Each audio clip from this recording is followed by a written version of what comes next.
Welcome back, students.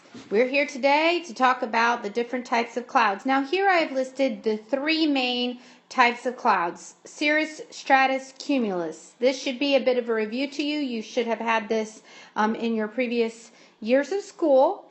So we're just going to keep it moving. I wanted to include this chart.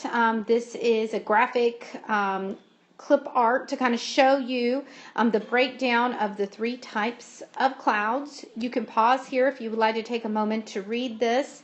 Otherwise, in an effort to conserve time, we're going to keep our video rolling along.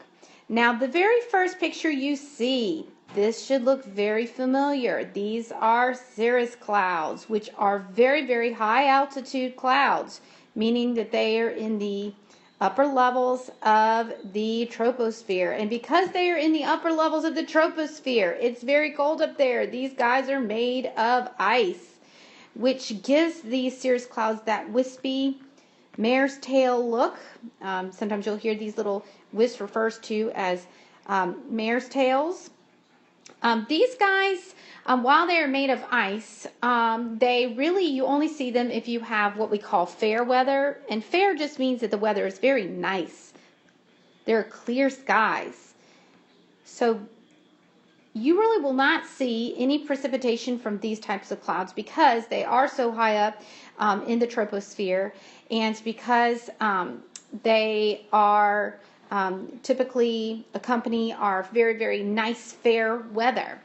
The next type are stratus clouds. Now, we've all come out of the house and seen stratus clouds.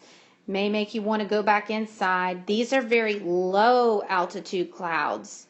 So where cirrus are very high, these are very low clouds. They're low altitudes. The word strato, as in stratosphere, means to layer or to coat. So in stratus clouds are layered clouds that coat the sky. Again, there is a very special type of low-lying stratus cloud, and it's here down at the ground, and that is our fog. So anytime you are asked, what type of cloud is fog? Fog is a stratus cloud. Excellent. Now, this cute little picture, this may look familiar to you. These are cumulus clouds, and this is many people's very favorite type of cloud because these are the kinds that you can sit on a nice day and look up and try and think, oh, this looks like a boat or a cat or different animals that like to play games. These are our fluffy cotton ball type clouds. They indicate blue skies. This word fair weather, again, meaning very pretty weather. So these are not precipitating clouds either, your cumulus clouds. Again, these are going to be our low-lying to mid-lying. Low-lying clouds to mid-altitude. So low to mid-altitude. I know that's difficult to see in the color, and also this is supposed to be an M. M-I-D, altitude. Keeping it moving for the sake of time, I wanted to show you guys a couple of pictures. We have a picture here, and we have a picture here. And both of these pictures, I'm going to show you the names, and I'm going to change colors here so it's a little bit easier to see. Let's use purple. This is a nimbostratus cloud, and this is a cumulonimbus cloud.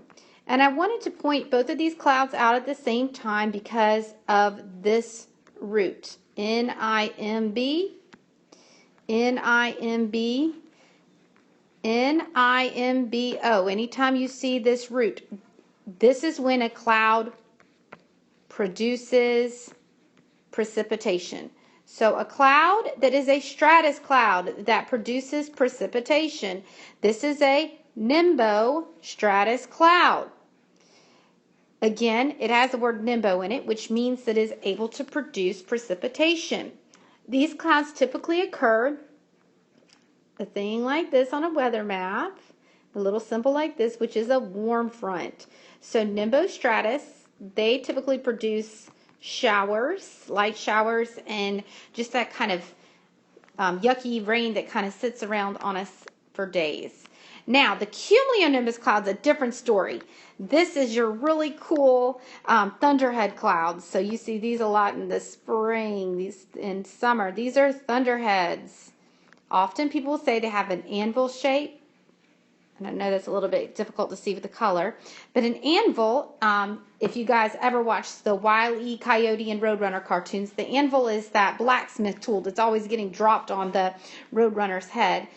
These guys typically can come along when you have a cold front. So you have rapidly rising warm air being pushed out of a region by very cold air, and that very rapid, quick movement causes the clouds to produce this shape and produce lots of really violent rain and weather events. So this is cumulonimbus. Folks, if they're going to ask you a question about a type of cloud, it is very notorious that you're going to be asked about a cumulonimbus. Now don't forget, the only type of cloud that is going to produce precipitation is either nimbostratus or cumulonimbus. So again, you must have that nimbo root in there in order to produce precipitation. Now I wanted to show you clouds in a little bit because we are in 7th grade. I want to give you a little bit more in depth because clearly clouds don't always fit into the cirrus, stratus, cumulus categories. So if you look at this, we see a lot of words on here, like we have cirrostratus, we have stratocumulus, we have cirrocumulus. Clouds a lot of times do not fit necessarily in one category. So you will have your cirrostratus, you will have clouds on here that are kind of combinations between stratus and cumulus, or combinations between cirrus and cumulus. One other thing, and this is important, if you are in band, you may already know this. Alto, that root means mid. So like an alto saxophone is a mid-range saxophone. So alto, that is a root that you will see probably for the rest of your career in science classes. That is it for you folks today. I'm trying to keep it as short as possible. Thank you so much, and we will see you in class.